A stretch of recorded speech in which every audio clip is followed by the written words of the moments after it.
ठीक है, तो यूके देवनाथ सर जिस बात का जिक्र यहाँ पर इफ्तिखार चौधरी जी भी कर रहे हैं, जिस बात का जिक्र गोयल सर ने भी यहाँ पर किया है, फिर तो मतलब ये माना जाए कि तमाम जितने राजनीतिक दल हैं पाकिस्तान के जो इस ताक में बैठे हुए हैं कब चुनाव होगा, कब हमें सत्ता मिलेगी, उन सबका इंतजार लंबा हो सकता है, क्योंकि सीधे डायरेक्ट सैन्य शासन पाकिस्तान में लागू हो सकता है।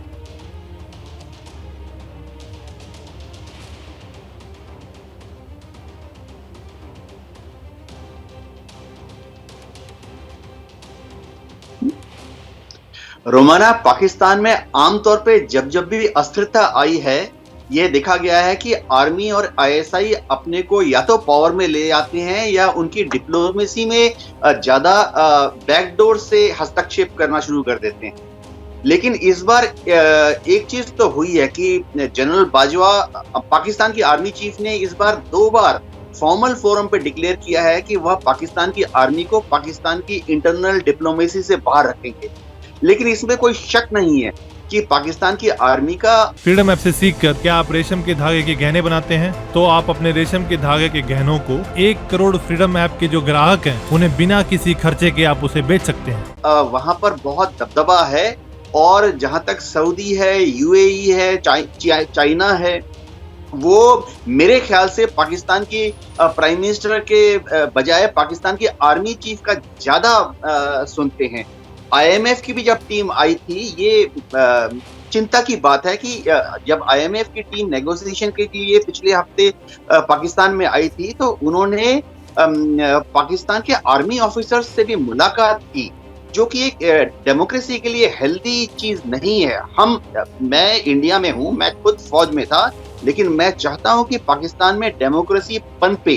तो दुनिया के जितने फाइनेंशियल एंड पॉलिटिकल इंस्टीट्यूट्स हैं, अब उनको चाहिए मेरे ख्याल से कि आस्ते आस्ते पाकिस्तान आर्मी के साथ अपना इंटरेक्शन कम कर दें।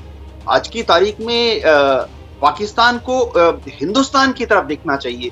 मेरे दोस्त पाकिस्तान से टीवी पे हैं, मैं तो यही गुजारिश करता हूं कि आज अगर पाकिस्तान हिंदुस्तान के साथ तरफ दोस्ती का हाथ बढ़ाए, इफ्तिखार चौधरी साहब से मेरी ये दरखास्त है कि अगर वो पावर में आते हैं तो पीटीआई जो है हिंदुस्तान के साथ दोस्ती बढ़ाए।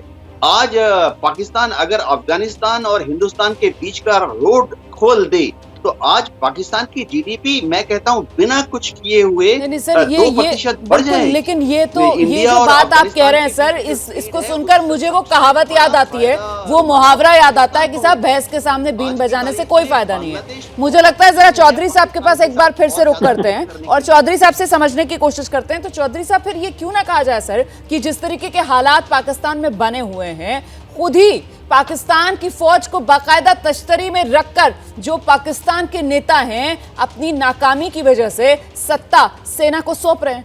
वैसे भी आप लोगों पर आरोप लगते हैं कि आप लोग कठपुतलियां हैं, जो सेना चाहती है वही कराती है, लेकिन अब तो डायरेक्ट सैन्य शासन, उस दिशा में पाकिस्तान खड़ा हुआ नजर आ रहा है सर।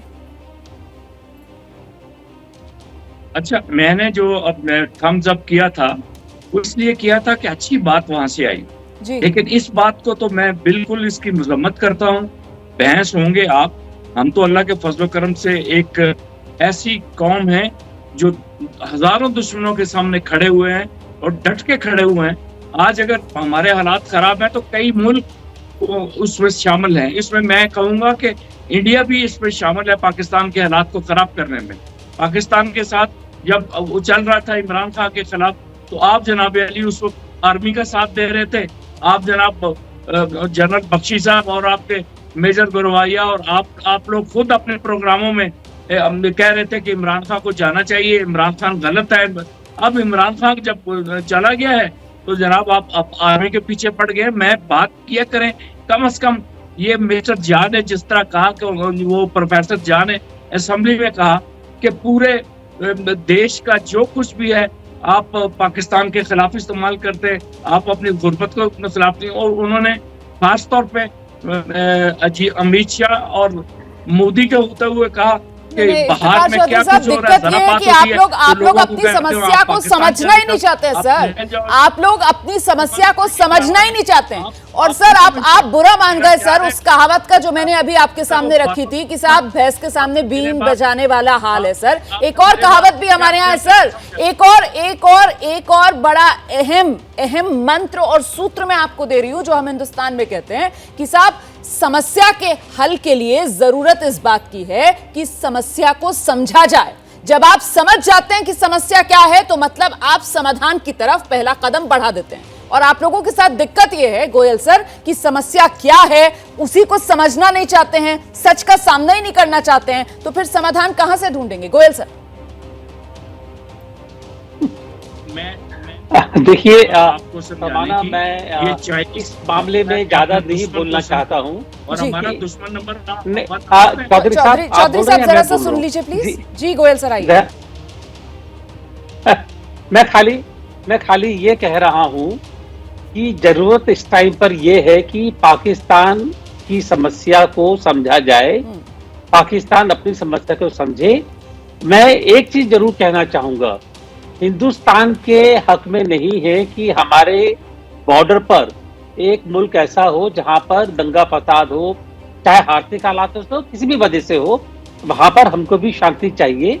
हम तो चाहते हैं कि पाकिस्तान के साथ मिलकर के काम किया जाए और जो समस्या है उसको मिलकर के, अब जैसे जो देवनाथ साहब ने कहा, इस बात में कोई शक व शुबा की गुंजाइश नहीं है कि अगर इंडिया और अफगानिस्तान का ट्रेड का रास्ता खुल जाए तो पाकिस्तान के हालात अपने आप ही बेहतर क्यों हो। तो हम तो आपकी समस्या के हल का भाग बनना चाहते हैं, बशर्ते कि आपको मंजूर हो और आप इसमें आगे बढ़कर अगर हम कदम बढ़ा रहे हैं तो एक हाथ तो आप भी बढ़ाइए ना, बिना हाथ बढ़ाए तो काम नहीं होगा। बिल्कुल। तो मेरी दरख्वास्त है, आपसे गुजारिश है कि मिलकर के समस्या का समाधान सोचा जाए। जी बिल्कुल, इंडियन सब कॉन्टिनेंट पे अगर स्टेबिलिटी रहेगी तो वो हम सब के हित में है और भारत हमेशा यही चाहता है कि इस पूरे क्षेत्र के अंदर शांति बनी रहे ताकि समृद्धि आए। और इस सब के बीच बड़ी खबर एक और आपको बता दूं, आर्थिक संकट से परेशान पाकिस्तान के लोग तुर्की को मदद से काफी गुस्सा दिखा रहे हैं। पाकिस्तान ने भूकंप पीड़ित तुर्की को 10 अरब रुपए मदद देने का ऐलान किया। इसके तहत राहत सामग्री से भरे 21 कंटेनर्स की पहली खेप तुर्की पहुंचाई गई है। इसमें टेंट हैं, कंबल हैं, रोजमर्रा की जरूरत का सामान भी है।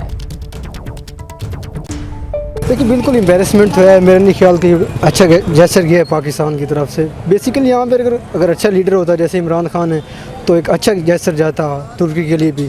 तो ये सब जो हमारे लीडर हैं ना, मेरे ख्याल में जो नवाज शरीफ है, शहबाज शरीफ है, ये सारे बिकाऊ माल हैं। तुर्की के साथ हमारे ताल्लुकात हैं ना वो बहुत अच्छे हैं। और ये जो बात अब डॉक्टर शाहिद मसूद के बारे में आप कह रहे हैं तो अगर ये बात सच है तो बहुत नेगेटिव इमेज है। पहले तुर्की ने इमदाद की थी तो इनको चाहिए था कि ये इमदाद पाकिस्तान पे ही लगाते। अब क्या फ़ायदा, जो उन्होंने हमारी हेल्प के लिए दिए उनको वापस कर दिए। हम अप्रिशिएट करते हैं इंडिया वालों को। आप अप्रिशिएट करते हैं? बिल्कुल करते हैं, इंसानियत के लेवल पर उन्होंने हेल्प की है तो बहुत अच्छा किया। अगर कोई इन्वेस्टिगेटिंग एजेंसी ऐसी आए तो वो उनसे पूछे ना कि भाई ये तुमने बात किस बेस पे की है, वो उसे इंक्वायरी करे ना। चीज़ें भेजी उधर, लोग भी भेजे हैं, हेल्प भी की है, तो ये एक अच्छे मतलब अच्छा चीज़ है कि हाँ अच्छा गेस्चर है कि इसलिए कि वो ज़ाहिर है इतना बड़ा मुल्क है, वो कर भी उन्हें करनी भी चाहिए थी। हमारी वो कोई बात इसलिए नहीं मानते कि हमारा कश्मीर का उनका मसला चल रहा है, अगर वो हल हो तो उस पर भी वो भी शायद टेबल टॉक करके वो भी हल हो सकता है। पाकिस्तान पहले अपने लोगों की हेल्प कर ले तो ज़्यादा बेटर है कि वो बाहर हेल्प भेज रहे हैं और यहाँ पे लोग भूखे मर रहे हैं। यहाँ पे उनको पता नहीं है कि मुल्क के क्या हालात हैं, पेट्रोल किधर जा रहा है। तो एम्बैरेसमेंट तो नहीं होनी चाहिए, हेल्प तो हेल्प होती है कि वो उन्होंने स्टिकर क्या बदला होना है, उसका नोट तो नोट ही होते हैं।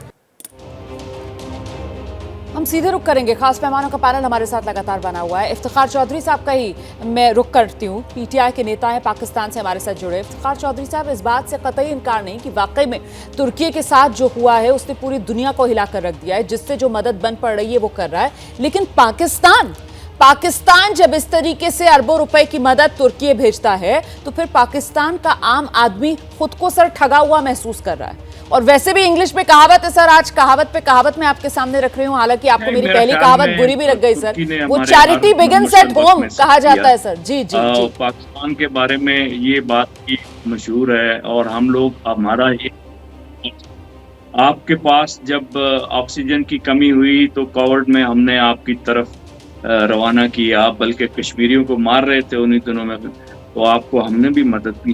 तो ये हो जाता है पाकिस्तान के हालात अब आज नहीं तो कल ठीक होंगे। एक वक्त था, आप लोगों को तो मैंने बताया भी था कि सर किसी पाकिस्तान इलेक्शन रैली में थोड़ी बैठे हुए हैं आप।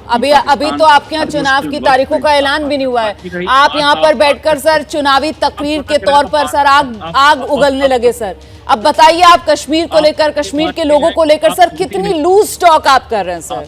और मैंने यहाँ पर आपको बुलाया सर, मैंने आपको यहाँ पर बुलाया इसलिए कि पाकिस्तान में जिस तरीके का हाल है, जिस तरीके की वहां पर सर मंजर है सर, जिस तरीके से पाकिस्तान के आम लोग सर सड़कों पर उतर आए, जिस तरीके से सर पाकिस्तान की औरतें जो हैं, खवातीन जो हैं सर, वो खून के आंसू रो रही हैं। वो समझ नहीं पा रही हैं सर कि आखिरकार अपना घर चलाएं तो चलाएं कैसे, अपने बच्चों को खिलाएं तो खिलाएं कैसे। जिस तरीके से पाकिस्तान के हर आम आदमी के हाथ में आप लोगों ने कटोरा पकड़ा दिया है सर, उसको लेकर मैं यहाँ पर चर्चा करने के लिए आई थी और ये समझना चाह रही थी आपसे कि आगे हालात बद से बदतर होंगे या कुछ बेहतर होंगे। लेकिन सर आप तो सर यहाँ पर जहर उगलने लगे सर। आप तो जहर उगलने लगे। मैंने तो आपसे पूछा कि साहब वाकई में चैरिटी बिगिंस एट होम, तो पहले सर अपने नागरिकों का तो ख्याल रख लेते सर, पहले अपने नागरिकों का तो ख्याल रख लेते सर।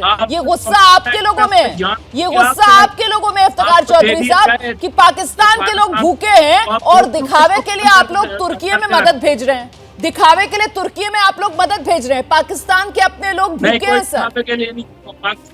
सर ये पाकिस्तान से जो लोग कह रहे हैं, मैंने वही दिखाया सर अभी। सर वो कहते हैं ना हाथ कंगन को आरसी क्या, पढ़े लिखे को फारसी क्या। सर एक और कहावत, एक और मुहावरा सर आज के शो में आगे का एजेंडा में, हाथ कंगन को आरसी क्या, पढ़े लिखे को फारसी क्या। सर एक एक बात मैंने सुनवाई है जो पाकिस्तान के लोग कह रहे हैं, और बावजूद उसके आप जो कह रहे हैं वो भी मेरा दर्शक देख रहा है। फिलहाल समय इतना ही है मेरे पास। बहुत बहुत धन्यवाद आप सभी का। आगे का एजेंडा है शो में मेरे साथ जुड़ने के लिए। फ्रीडम ऐप से सीखकर क्या आप रेशम के धागे के गहने बनाते हैं? तो आप अपने रेशम के धागे के गहनों को 1 करोड़ फ्रीडम ऐप के जो ग्राहक हैं उन्हें बिना किसी खर्चे के आप उसे बेच सकते हैं।